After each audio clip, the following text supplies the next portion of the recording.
Hello students, मैं अरविंद कुमार आपका स्वागत करता हूं आपकी ऑनलाइन क्लासेस एसएसटी की, जो कि 4th सेमेस्टर की जो आपके राष्ट्रीय आंदोलन चल रहे थे। जैसे कि मैंने पूर्व में आपको पढ़ाया था, राष्ट्रीय आंदोलन में जो चल रहे थे, तो साइमन कमीशन तक मैंने आपको पढ़ाया था कि किस तरह साइमन कमीशन आता है, और साइमन कमीशन में जो कोई भी भारतीय नहीं होता है, और जब कोई भारतीय नहीं होता तो भारतीयों की आवाज़ कौन उठाता है वहाँ पर। तो उसके विरोध में भारत के लोग जो विरोध करते हैं कि साइमन कमीशन का विरोध होता है। तो उसके बाद जो हमारे साइमन कमीशन के विरोध के बाद जो हमारे अगला जो हमारे चैप्टर में आते हैं वो आते हैं सविनय अवज्ञा आंदोलन, फिर गोलमेज सम्मेलन के बाद आते हैं गांधी इरविन समझौता, फिर पूना पैक्ट, फिर भारत छोड़ो आंदोलन। तो ये सब चीज़ें आपकी मैं गांधी युग में आपको पढ़ाऊँगा, तो ये सब चीज़ें आपकी उसी चीज़ में आ जाएंगी। तो मैं आपको गांधी युग के बारे में पढ़ाता हूँ। इन सभी चीज़ों को मैं आपको विस्तार से इसी चीज़ में पढ़ा दूँगा, गांधी जी के बारे में जो है सारी हिस्ट्री। तो उसी में इन चीज़ों के बारे में आपको अवगत कराता हुआ बढ़ता चलूँगा। तो इसी क्रम में मैं आपको बताता हूँ आज गांधी जी के बारे में। तो जो गांधी जी थी, जैसे कि आपको पता है कि जो 1857 की क्रांति हुई, इसके बाद भारत में क्रांति का दौर शुरू हो चुका था, और क्रांति के दौर में बार बार क्रांति होती रहती थी। तो जो हमारे गांधी जी हैं, इनका जन्म होता है 2 अक्टूबर 1869 को इनका जन्म होता है। 2 अक्टूबर 1869 को इनका जन्म होता है। और इनके पिता का नाम जो होता है वो होता है करमचंद गांधी। इसलिए ही जो इनका पूरा नाम बोला जाता है वो बोला जाता है मोहनदास करमचंद गांधी। और जो गांधी जी की जो माता का नाम था, इनकी माता का नाम था वो था पुतली बाई। गांधी जी की माता का नाम क्या था? वो था पुतली बाई। पिताजी का नाम था करमचंद गांधी और माता का नाम था पुतली बाई, और इनकी पत्नी का नाम था कस्तूरबा गांधी। तो गांधी जी की पत्नी का नाम क्या था? कस्तूरबा गांधी। तो गांधी जी के जो राजनीतिक गुरु थे गोपाल कृष्ण गोखले, जो मैं आगे आपको बताऊंगा। गोपाल कृष्ण गोखले थे, जैसे मैंने आपको पहले पढ़ाया था कि जो 1907 में जो सूरत अधिवेशन होता है, तो वहाँ पर जो कांग्रेस से सूरत अधिवेशन में जो कांग्रेस जो दो भागों में बढ़ जाती है, गर्म दल और नरम दल। गर्म दल में लाल होते हैं, और नरम दल में गोपाल कृष्ण गोखले, मेहता जी और दादा भाई नेहरू जी होते हैं। तो जो गोपाल कृष्ण गोखले होते हैं वो गांधी जी के राजनीतिक गुरु के रूप में जाने जाते हैं। तो अब मैं बात बताता हूँ आपको गांधी जी की पढ़ाई के बारे में। गांधी जी ने कहाँ तक पढ़ाई की थी और कहाँ पढ़ाई की थी। और तो ये 1889 से 1891 तक जो ये बैरिस्टर की पढ़ाई करने के लिए लंदन जाते हैं। तो लंदन में बैरिस्टर की पढ़ाई करते हैं। बैरिस्टर की पढ़ाई जो वकालत की पढ़ाई होती है। तो जब ये वकालत अपनी पूरी कर लेते हैं, तो जो 1893 में गुजरात के व्यापारी होते हैं दादा अब्दुल्ला, तो वो इनके पास जाते हैं कि वो बोलते हैं कि आप मेरा केस लड़िए। तो ये उसी क्रम में दक्षिण अफ्रीका जाते हैं। तो दक्षिण अफ्रीका जाते वक्त एक महत्वपूर्ण घटना होती है। जब दक्षिण अफ्रीका जाते हैं तो एक महत्वपूर्ण घटना होती है। इस घटना में क्या होता है कि गांधी जी को जो डरबन से प्रिटोरिया यात्रा के जाते वक्त इनको क्या है, जो एक ब्रिटिश अधिकारी होता है वो इन्हें ट्रेन से धक्का दे देता है, इनके काला होने के कारण। तो जब इन्हें पता लगा कि यहाँ तो काले गोरे का भेद चलता है विदेशों में, भारत में तो जातियों का भेद चलता था, वहाँ काले गोरे का भेद चलता था। तो इन्हें पता लगा कि यहाँ तो ये तो बहुत बेकार चीज़ है कि यहाँ पे काले गोरे का भेद होता है। तो जब आगे चल कर के हम देखते हैं कि 1906 में, इसके बीच में काफ़ी घटनाएं हुई थी, लेकिन मैं आपको यहाँ बस आपके जो सेमेस्टर में जो आपका महत्वपूर्ण चीज़ें हैं उनके बारे में अवगत कराऊंगा आपको। तो 1906 में जो गांधी जी प्रथम सत्याग्रह करते हैं, दक्षिण अफ्रीका में करते हैं, जैसे काले गोरे के खिलाफ़। और ये काफ़ी हद तक सफल भी रहता है। जो गांधी जी आंदोलन करते हैं ना, प्रथम सत्याग्रह, तो ये काफ़ी हद तक जो सफल भी रहता है। तो ये बात यहाँ है कि बहुत बार सवाल आ जाता है पेपर में कि गांधी जी ने प्रथम सत्याग्रह कब किया। तो सत्याग्रह तो प्रथम किया था 1906 में, लेकिन कभी कभी याद आता है कि अगर भारत में किया था, तो भारत में आता है हमारा जो चंपारण सत्याग्रह किया था ना 1917 में। चंपारण सत्याग्रह 1917 में, अगर भारत की बात की जाए तो भारत में तो यह जाता है 1917 का चंपारण सत्याग्रह। लेकिन अगर प्रथम सत्याग्रह की बात की जाए तो 1906 में जो ये दक्षिण अफ्रीका में करते हैं ना काले गोरे के खिलाफ, तो प्रथम सत्याग्रह के रूप में इसे जाना जाता है। तो आगे चल के कि 1909 में ये एक हिंद स्वराज पुस्तक लिखते हैं गांधी जी। हिंद स्वराज पुस्तक लिखते हैं 1909 में, हिंद स्वराज। इसके बाद क्या होता है कि वो 9 जनवरी 1915 को भारत लौटते हैं। गांधी जी क्या लौटते हैं? तो गांधी जी जो वहाँ से आकर के दक्षिण अफ्रीका से 1915 में भारत लौटते हैं। और जी हमारा 9 जनवरी है, इसीलिए से 9 जनवरी को इसलिए प्रवासी मजदूर दिवस के रूप में माना जाता है। प्रवासी दिवस के रूप में 9 जनवरी को प्रवासी दिवस के रूप में इसलिए ही माना जाता है क्योंकि उस समय गांधी जी भारत लौटे थे, तो इसलिए ही इसे प्रवासी दिवस के रूप में माना जाता है। और इसके बाद क्या होता है, जब वो भारत लौटते हैं तो भारत में 1916 में वो साबरमती आश्रम, जो गुजरात में नर्मदा नदी के तट पर है साबरमती आश्रम, वहाँ पर साबरमती आश्रम की स्थापना करते हैं। और इसी समय वो जो गोपाल कृष्ण गोखले को अपना राजनीतिक गुरु मानते हैं। गोपाल कृष्ण गोखले को अपना राजनीतिक गुरु मानते हैं। और जो 1916 में साबरमती आश्रम की स्थापना करते हैं, तो इसके बाद 1916 में ही वो जब गोपाल कृष्ण गोखले को राजनीतिक गुरु मान ले हैं तो कांग्रेसी सदस्यता भी ले लेते हैं इसी बीच। और 1916 में कांग्रेस के लखनऊ अधिवेशन में वो भाग ले लेते हैं। इसी लखनऊ अधिवेशन में क्या होता है, जो कांग्रेस 2 दलों में बट गई थी ना, 2 दलों में, तो वो यहाँ पर क्या होता है, एक हो जाते हैं, दोनों दल एक हो जाते हैं। गर्म दल और नरम दल थे ना, जो 1907 में सूरत अधिवेशन में अलग होते हैं, तो वहाँ यहाँ पर वो दोनों एक हो जाते हैं 1916 में लखनऊ अधिवेशन में, जिसमें गांधी जी ने भाग लेते हैं प्रथम बार, नेता के रूप में प्रथम बार भाग लेते हैं। और यहाँ पर वो कांग्रेसी सदस्यता ले लेते हैं इससे पहले। तो इसी क्रम में क्या होता है, आगे चल करके जब यहाँ पर होता है तो यहाँ पर एक पंडित रामकुमार शुक्ल आते हैं, राजकुमार शुक्ल। तो चंपारण के बारे में बताते हैं कि किस तरह चंपारण में जो किसान होते हैं उनका शोषण किया जा रहा है ब्रिटिश शासन द्वारा।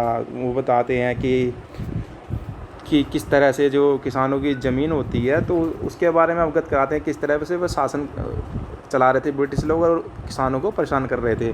तो 1917 में आता है हमारा चंपारण सत्याग्रह। तो चंपारण सत्याग्रह के बारे में बताता हूँ, जो राजकुमार शुक्ल जो गांधी जी को अवगत कराते हैं कांग्रेस के इस अधिवेशन में जो होता है 1916 में, तो बताते हैं कि जो चंपारण घटना के बारे में कि जो हमारे 20 कट्ठा भूमि होती थी, 20 कट्ठा, तो 20 कट्ठा भूमि में जो 3 कट्ठा भूमि होती थी उस पर नील की खेती करने का आदेश दिया था ब्रिटिश शासन ने। और इसमें क्या होता था, जो 3 कट्ठे पर जो नील की खेती की जाती थी तो वो भूमि के सबसे उपजाऊ क्षेत्र पर की जाती थी। आदेश ऐसी था कि उपजाऊ क्षेत्र पर ही करनी है, तो उपजाऊ क्षेत्र पर नील की खेती की जाती थी। और इसका परिणाम यह होता था कि जब नील की खेती हो जाती थी तो उसकी जड़ें बहुत लंबी लंबी होती थी। इससे क्या होता था कि ज़मीन जो थी वहाँ की, जो 20 में 3 कट्ठा जो था वो ज़मीन बेकार हो जाती थी। तो इस तरह से क्या होता था, जो किसानों की ज़मीन बंजर होती जा रही थी। तो इसी के विरोध में जो गांधी जी 1917 में चंपारण सत्याग्रह करते हैं, वो ये भारत में उनका पहला सत्याग्रह होता है। जैसे 1906 में हुआ था ना, वो हुआ था दक्षिण अफ्रीका में, और ये होता है भारत में। तो 1917 में गांधी जी पहला सत्याग्रह करते हैं। सत्याग्रह मतलब सत्य और अहिंसा के माध्यम से अपनी बातें बनवाना, सत्य और अहिंसा के माध्यम से अपनी बातें रखना और शासन को मजबूर करना उनकी बात मानने के लिए, सत्य और अहिंसा के माध्यम से। तो ये था उनका भारत में पहला सत्याग्रह, जो कि चंपारण सत्याग्रह 1917 में, जो बहुत इंपॉर्टेंट है, बहुत ज़्यादा आता है ये सवाल में। तो इसके बाद क्या होता है, जो उस समय रविंद्रनाथ टैगोर होते हैं, जब चंपारण सत्याग्रह में उनकी जीत हो जाती है गांधी जी की, तो इसके बाद वो उन्हें महात्मा की उपाधि देते हैं। गांधी जी को महात्मा गांधी की उपाधि से नवाजा जाता है। तो इसके बाद क्या होता है, 1918 ईस्वी में अहमदाबाद में एक मिल होती है। तो उन मिल में क्या होता है, जो उसके मिल के जो कर्मचारी होते हैं या मजदूर होते हैं उनको बोनस नहीं दिया जाता काफ़ी समय से।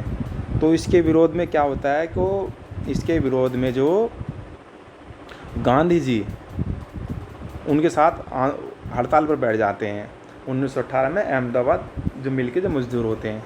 तो यहाँ पहली बार उन्होंने ये सवाल आता तो पहली बार भूख हड़ताल की थी यहाँ पर। अगर भूख हड़ताल की बात की जाए तो भारत के इतिहास में अगर भूख हड़ताल की बात की जाए तो गांधी जी ने की थी। वो भी कहाँ से की थी, अहमदाबाद मिल मजदूरों के जो आंदोलन हुआ था उसी क्रम में इन्होंने हड़ताल की थी, भूख हड़ताल। तो पहली बार भूख हड़ताल का अगर बात की जाए तो अहमदाबाद मिल मजदूर पहली बार सत्याग्रह की बात की जाए, अगर बात में की जाए तो चंपारण का, अगर गांधी जी के जीवन में बात की जाए तो 1906 में जो उन्होंने की थी दक्षिण अफ्रीका में काले गोरे के खिलाफ। तो इसके बाद आता हमारा खेड़ा आंदोलन, 1918 में होता है खेड़ा आंदोलन। ये सवाल आ जाता है कि खेड़ा आंदोलन कब हुआ, तो ये भी कई बार सवाल आ जाता है कि खेड़ा आंदोलन कब हुआ। तो ये कब हुआ हमारा, ये हुआ था 1918 में खेड़ा आंदोलन। इसके बाद होता है जो आता है, अगर इनके जीवन की बात की जाए तो 1920 से और 22 में होता है असहयोग आंदोलन। 1920 से 22 में आता है असहयोग आंदोलन।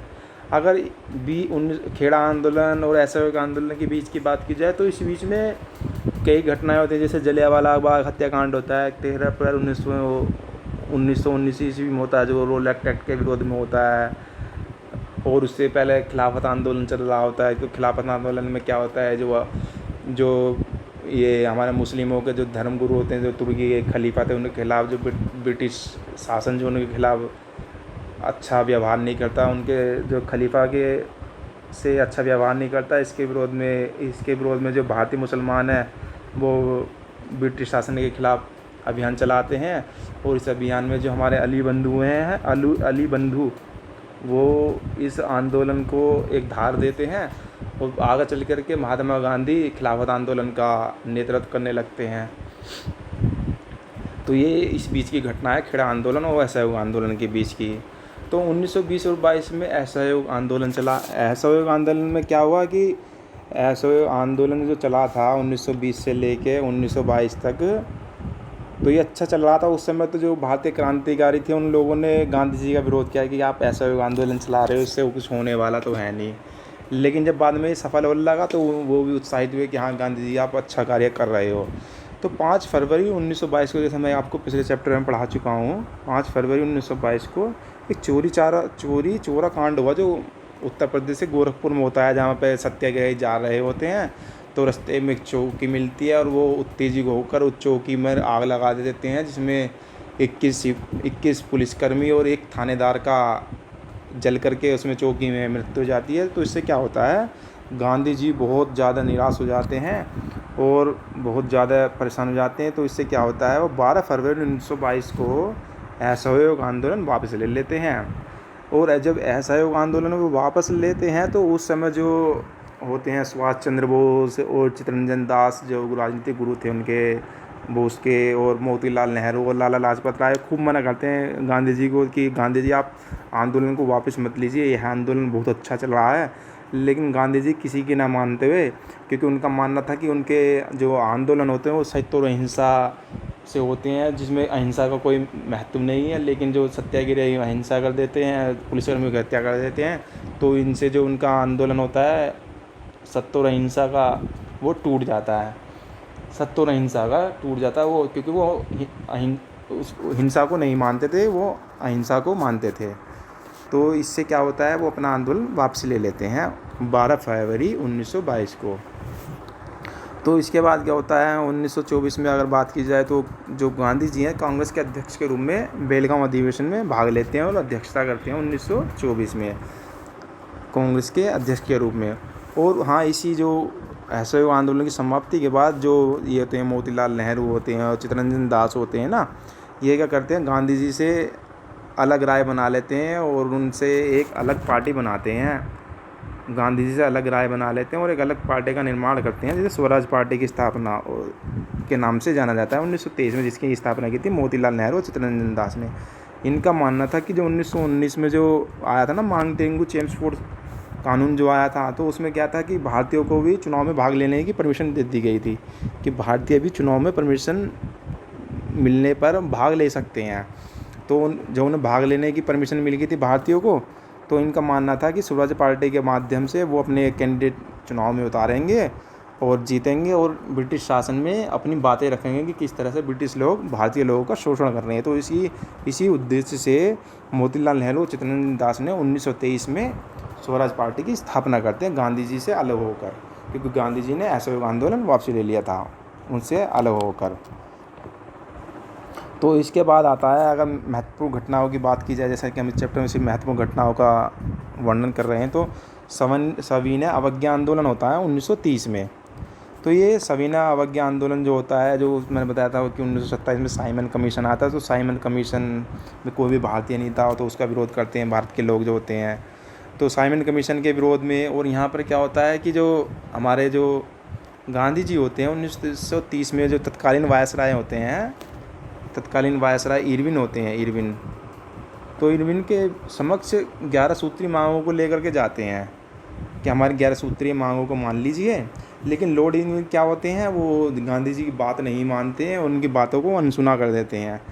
तो इसी के विरोध में और साइमन कमीशन के विरोध में जो भारतीयों के खिलाफ जो उनका अत्याचारपूर्ण रवैया था, उसी के सापेक्ष सविनय अवज्ञा आंदोलन 1923 में शुरू होता है। और यह साबरमती से शुरू होता है, 12 मार्च 1930 से 6 अप्रैल 1930 तक चलता है।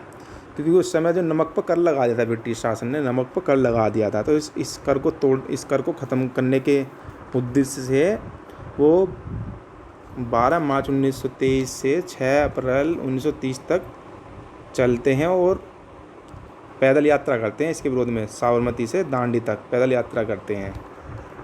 तो बाद में इसमें क्या है, बहुत भारतीय लोगों ने बहुत बढ़ चढ़ कर इसमें हिस्सा लेते हैं, और महिलाएं भी, पुरुष भी, सभी लोग इसमें बढ़ चढ़ के हिस्सा लेते हैं। तो इसी से विवश होकर 5 मार्च 1931 को गांधी और इरविन के बीच में एक समझौता होता है। गांधी और इरविन के बीच में एक समझौता होता है, जिसे हम गांधी इरविन समझौता के नाम से जानते हैं। और इसी समय जो होता है, जो उसमें ब्रिटेन में रैमजे मैकडोनल्ड जो ब्रिटिश पीएम होते हैं 1930 के समय, और वहाँ के सम्राट के नेतृत्व में एक गोलमेज सम्मेलन चल रहा होता है, जो राउंड टेबल के नाम से जाना जाता है। गोलमेज सम्मेलन में क्या था कि जो भारत में जो सिख थे, मुस्लिम थे, तो उनके प्रतिनिधि थे, और रियासतों के प्रतिनिधि थे, वो जो अपनी बातें रख रहे थे। और जब जो कि गोलमेज सम्मेलन था, इसका उद्देश्य था कि जो भारतीय लोगों की समस्याओं को सुनना, तो इसी क्रम में ये लोग अपनी बातें रख रहे थे। और एससी और दलितों की प्रतिनिधित्व जो बाबा साहब अम्बेडकर कर रहे थे, उनका प्रतिनिधित्व इसमें। तो पहले जो गोलमेज सम्मेलन 1930 में होता है, तो इसमें गांधी जी भाग नहीं लेते हैं, ना ही कांग्रेस का कोई प्रतिनिधि इसमें भाग लेता है। 1931 में द्वितीय गोलमेज सम्मेलन होता है, तो इसमें गांधी जी ने भाग लिया। 1930 में द्वितीय गोलमेज सम्मेलन होता है, और इसमें गांधी जी ने कांग्रेस की तरफ से भाग लिया। 1931 में भाग लेते हैं गांधी जी। 1930 में वो लेते नहीं। और 1932 में तीसरा होता है, इसमें भी गांधी जी भाग नहीं लेते हैं, सिर्फ केवल वह दूसरा जो होता है ना, इसमें भाग लेते हैं कांग्रेस की तरफ से। तो 1932 में ही जब गांधी जी वहाँ से भाग लेकर के आते हैं, तो अपनी बात रखते हैं वहाँ पर। तो इसके बाद 1932 में एक होता है पूना पैक्ट समझौता। आपने पढ़ा होगा पूना पैक्ट। ये पूना पैक्ट समझौता के बारे में आपको बताता हूँ कि पूना पैक्ट समझौता क्या होता है। तो इस समझौते में होता है कि जो पूना पैक्ट जो समझौता होता है, इसमें जो बाबा साहब अम्बेडकर होते हैं और गांधी जी होते हैं। तो इसमें बाबा साहब अम्बेडकर कहते हैं कि दलितों का जो चुनाव है केवल दलित ही करेंगे, मतलब कि पृथक निर्वाचन क्षेत्र चाहते थे, एससी लोगों के लिए पृथक निर्वाचक क्षेत्र चाहते थे। तो इसी क्रम में क्या था, गांधी जी बोलते थे कि मैं नहीं चाहता कि दलितों के लिए पृथक निर्वाचक क्षेत्र होगा, तो इससे एससी और जो अदर कैटेगरी हैं उनमें विवाद उत्पन्न होगा। और यह उनका यही मानना था कि ये अंग्रेज़ों की विभाजनकारी नीति थी, मतलब एससी लोगों को, दलितों को हिंदुओं से अलग करने की नीति थी। वो मानते थे कि एक विभाजनकारी नीति है। और इसी को देखते हुए गांधी जी और अंबेडकर जी के बीच में जो 1932 में पूना पैक्ट हुआ। और इस पूना पैक्ट में क्या हुआ कि जो पहले जो 71 सीटें मिल रही थी, जैसा आपने देखा होगा कि एससी और एसटी के लिए रिजर्वेशन पॉलिसी मिलती है चुनाव में, एमपी और एमएलए के चुनाव में होती है ना, तो यही वही चीज़ है जो एक। तो बाबा साहब अम्बेडकर चाहते थे कि जो दलितों का जो प्रतिनिधित्व दलित ही कहने, मतलब जो एससी कैंडिडेट जो खड़ा होगा उसे केवल एससी ही वोट दें। लेकिन गांधी जी इससे सहमत नहीं थे। और बाद में जाकर के जब दोनों के बीच में समझौता होता है, तो इसे जो 1932 का पूना पैक्ट को गांधी और अम्बेडकर के बीच में समझौते के रूप में देखा जाता है। 1932 के पूना पैक्ट को इन दोनों के बीच में समझौते के रूप में देखा जाता है। क्योंकि यहाँ पर जो गांधी जी का मानना था कि यह दलितों को हिंदुओं से अलग करने की एक विभाजनकारी नीति है, तो इसीलिए उन्होंने इसे कम्युनल पंचांग का नाम दिया। 1932 में उन्होंने कम्युनल पंचांग भी दिया। और यहीं पर उन्होंने एक हरिजन सेवक संघ की स्थापना भी की। हरिजन सेवक संघ की स्थापना की गांधी जी ने। तो इसके बाद अगर आगे बात की जाए तो 1942 में भारत छोड़ो आंदोलन की होती है, जो सबसे आखिर का जो आंदोलन होता है भारतीयों की तरफ से, तो भारत छोड़ो आंदोलन होता है। और 30 जनवरी 1948 को गांधी जी की हत्या नाथूराम गोडसे द्वारा कर दी जाती है। और उसके बाद गांधी जी की मर जाते हैं। और 30 जनवरी जो होती है हमारी, इसलिए ही 30 जनवरी को शहीद दिवस के रूप में मनाया जाता है, क्योंकि इस दिन गांधी जी शहीद हुए थे। तो 30 जनवरी को शहीद दिवस के रूप में भी इसलिए मनाया जाता है। आई होप मुझे आप लोगों को समझ आ गया होगा गांधी जी के बारे में। ओके।